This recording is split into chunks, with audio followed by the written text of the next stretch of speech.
Well, thank you, Charles, for the wonderful introduction, and many thanks to the chemistry department leadership for selecting me for this year's award.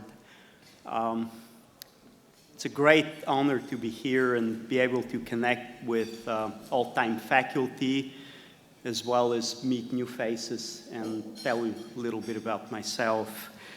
There are many stories of how people selected the path of science in their lives as a career. You hear stories about late bloomers and so on. In my case, it's actually been a very simple and linear story. I fell in love with chemistry since when I was a child and started playing with chemistry kits in elementary school in 4th or 5th grade, running experiments at home, distilling stuff, starting fires or spills in the kitchen to the horror of my parents, right?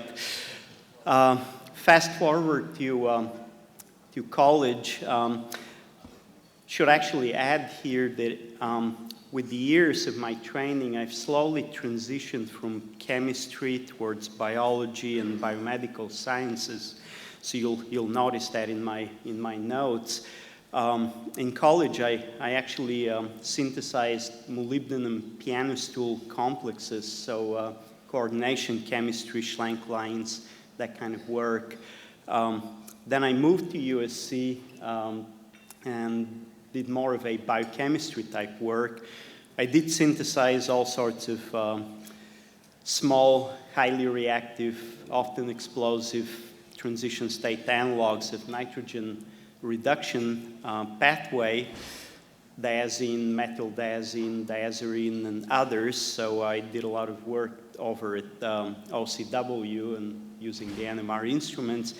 But I also did a lot of enzymology, and back then, in the mid to late 90s, I was probably the only person in the department to grow bacteria and purify proteins. I'm hearing now that this has changed, right? But back then, I was probably an outlier back in West Amundsen, and also in OCW, running all the synthesis and getting tremendous help from Jim right there, fixing the vacuum lines and everything else. Thank you, Jim. Thank you, really.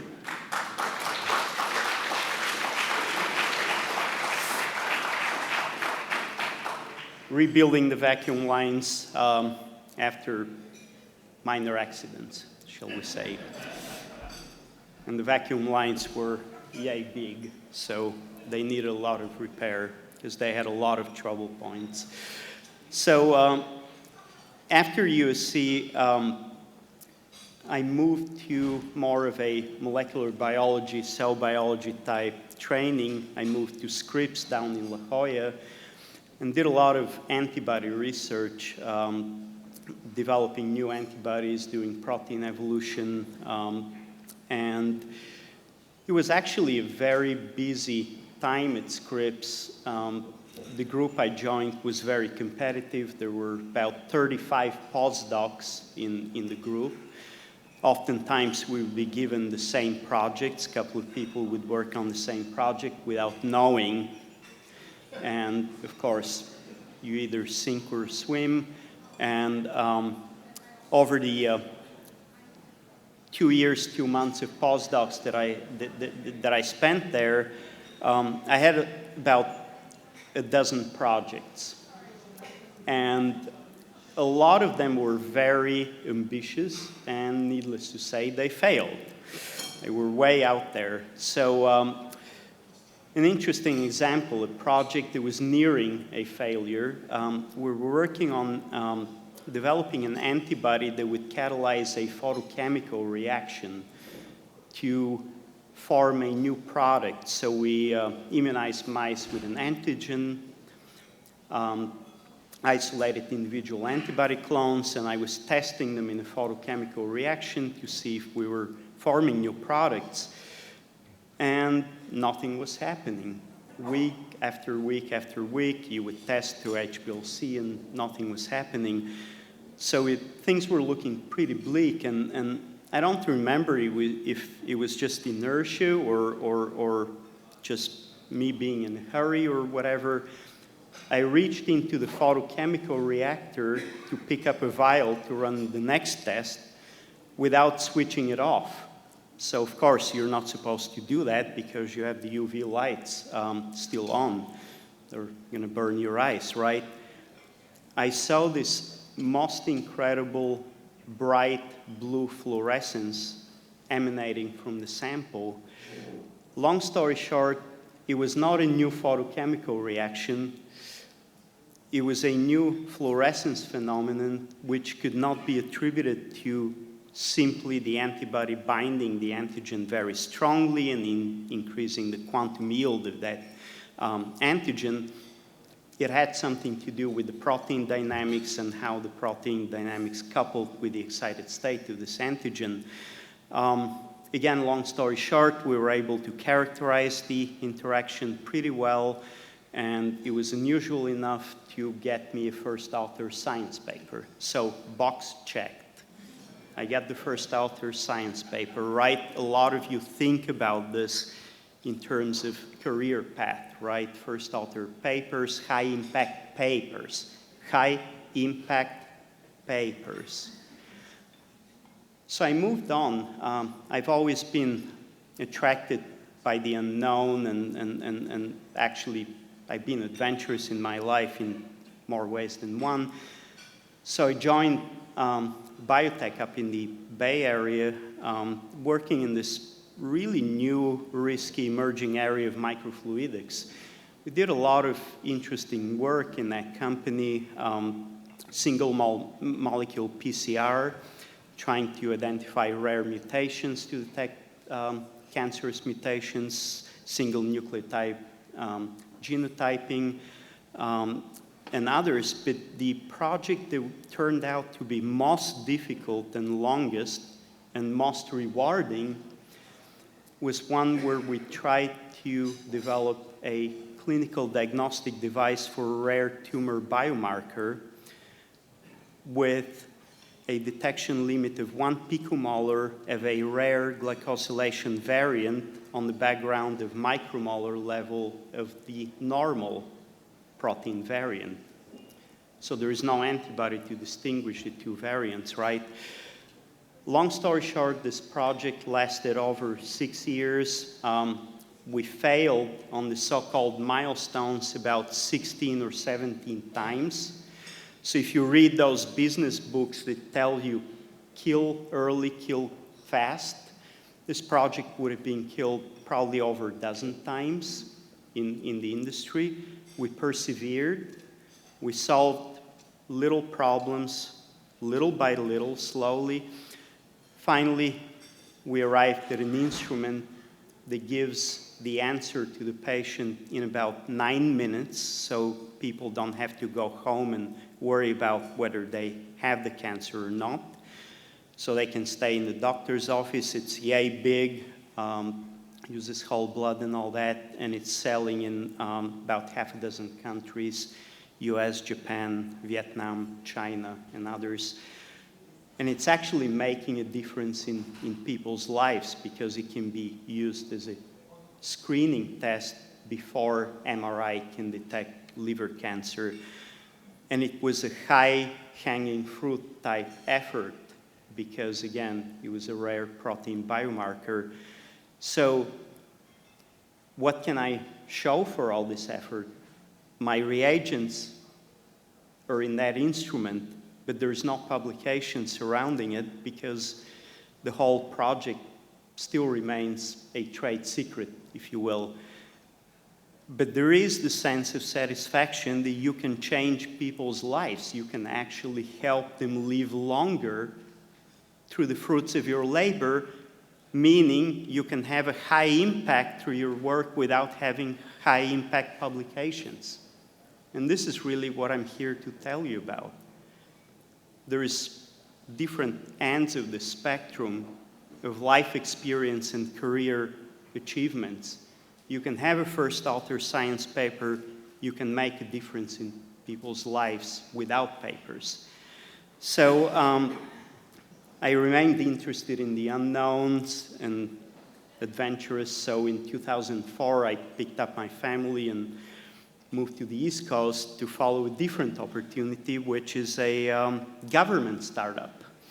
Right, I was the sixth person hired in this new unit of NIH in Maryland to start working on translational problems, and now we're a separate institute. And what does it mean to be National Center for Advancing Translational Sciences? What is translation really? The way we see translation is this is the work that has to be invested into a project, into a discovery, to take it from the basic discovery stage, from your Science Nature paper, discovering a new pathway involved in cancer or infectious disease, to a tangible treatment that helps improve human health.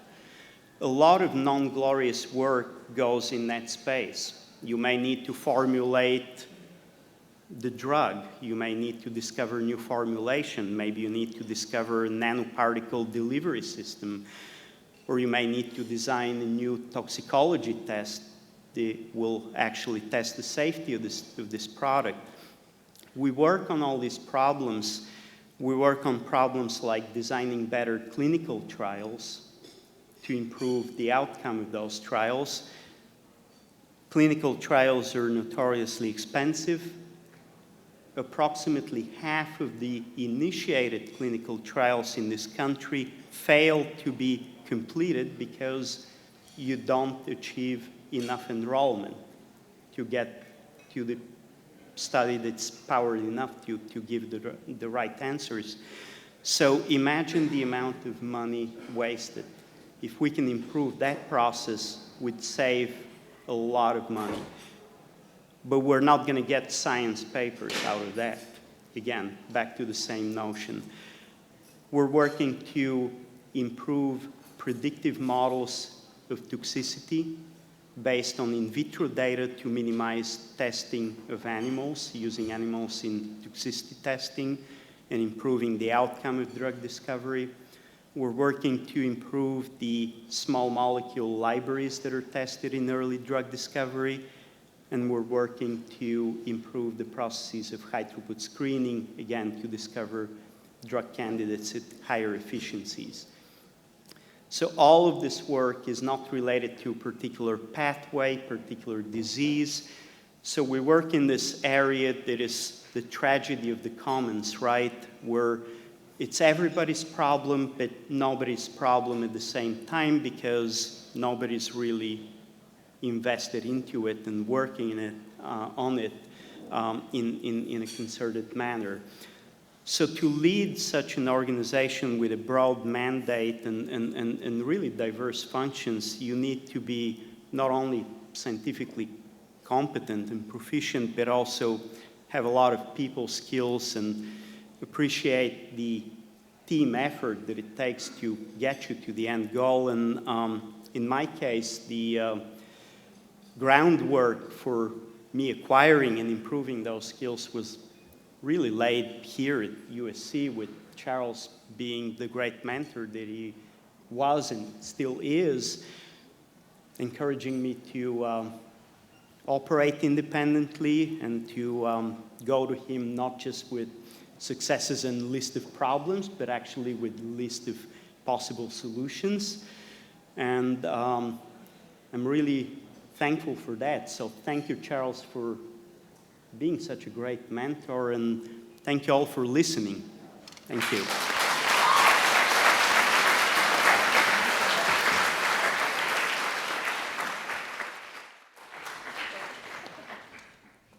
Thank you very much.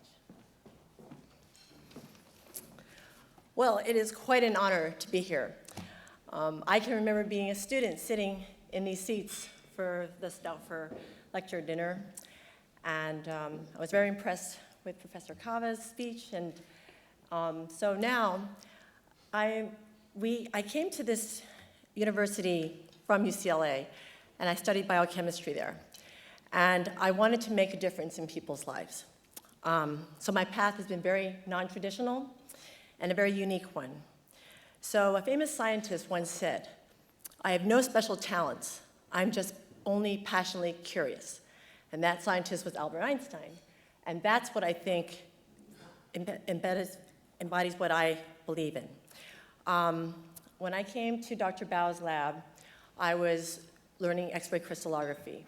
And Ray and I found a paper that we had done together with rhodium inorganic chemistry, and we were crystallizing and characterizing structures.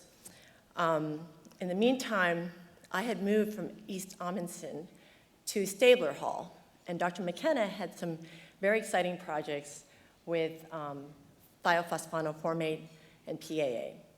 And these compounds, we found out, and he had a patent issued to him, had activity against HIV and herpes viruses. And when I was sitting in his office, and he probably doesn't remember this, and I was going over the patent application with him, it sparked a real, genuine love for science. Because when I came from biochemistry to chemistry, I kind of was wondering what I was going to do with my life, with X-ray crystallography. And in the meantime also, when I was sitting in his lab and we were making this thiophosphanoformate and he found out it had HIV activity, then I realized these compounds made a difference in people's lives. I also did work with Dr. Ola's group, with Dr. Prakash, Joe Bausch at the time, because Dr. Bao wanted me to characterize tetralithioalane. And I tried very hard to crystallize this structure, but it kept polymerizing, and I wasn't able to get a crystal structure on this. But with Dr. Ola's lab, I was able to characterize it by NMR. So with all of these structures I did with Dr. McKenna, it fruitioned into, I structurally characterized by crystallography the compounds, and I was very interested in going into learning recombinant DNA technology because that's what had just blossomed when I was in graduate school.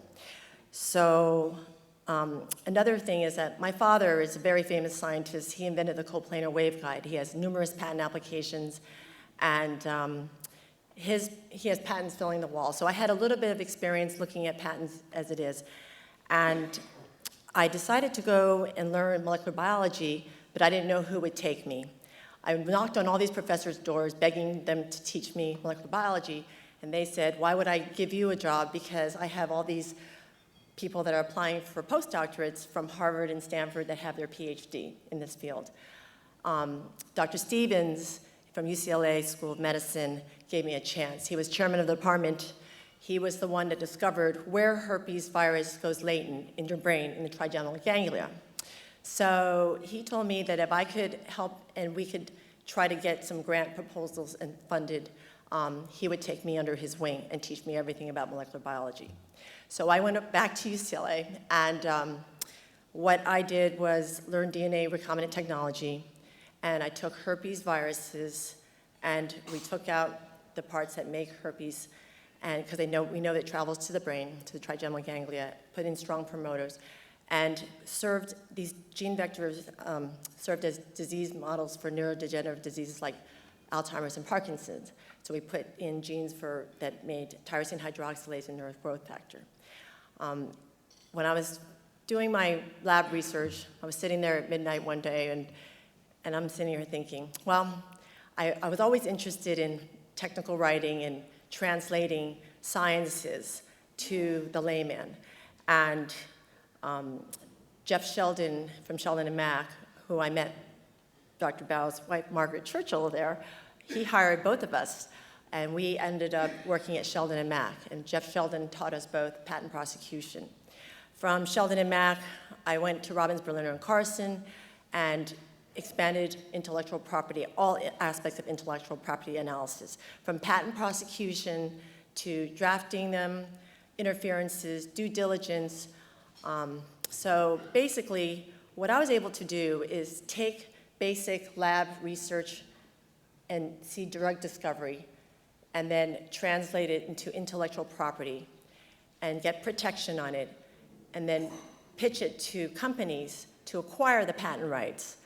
And then after that, market it. I have experience in marketing also. because I worked for M&M Mars and William R. Dieter Association. My sister was in the Olympics in 1984, and I wanted a job. And so basically, I worked for that company for years. We had Snickers candy bars and M&M Mars become nutritional snacks. I was involved with the Kudos national rollout. So I worked with diabetic supplements, and then my big event was the Stars for Stroke and Stroke for Stroke for National Stroke Organization.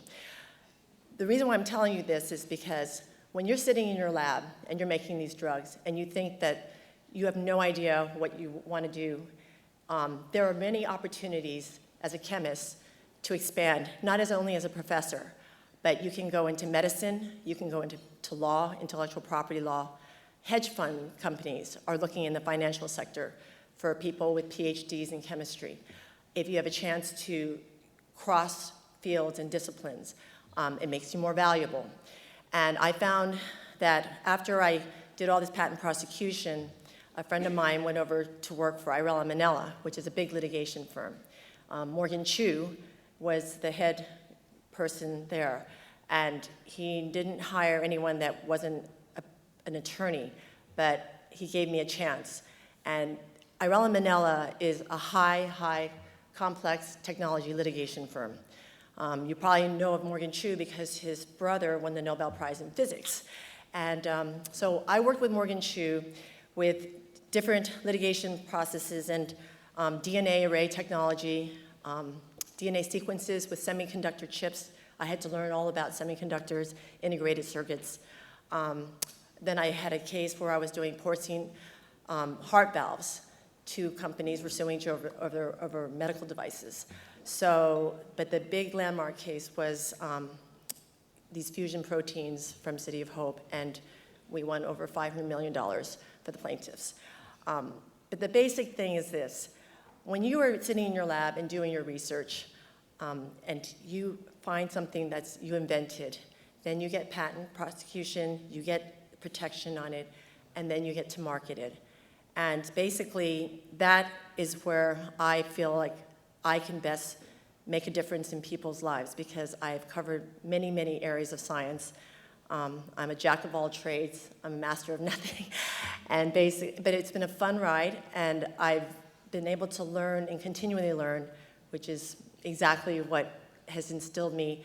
And so now I've been honored to come back to USC to work with the Michelson Building and the Bridge Institute, and try to combine the convergence of technologies and have my input into making this a better place and making USC a technological convergence science center that people will look up to and in the future and make a difference in the world. So thank you so much to Ray, the chemistry department, and everybody else for everything. I really, really appreciate it, and I love being back here. Thank you.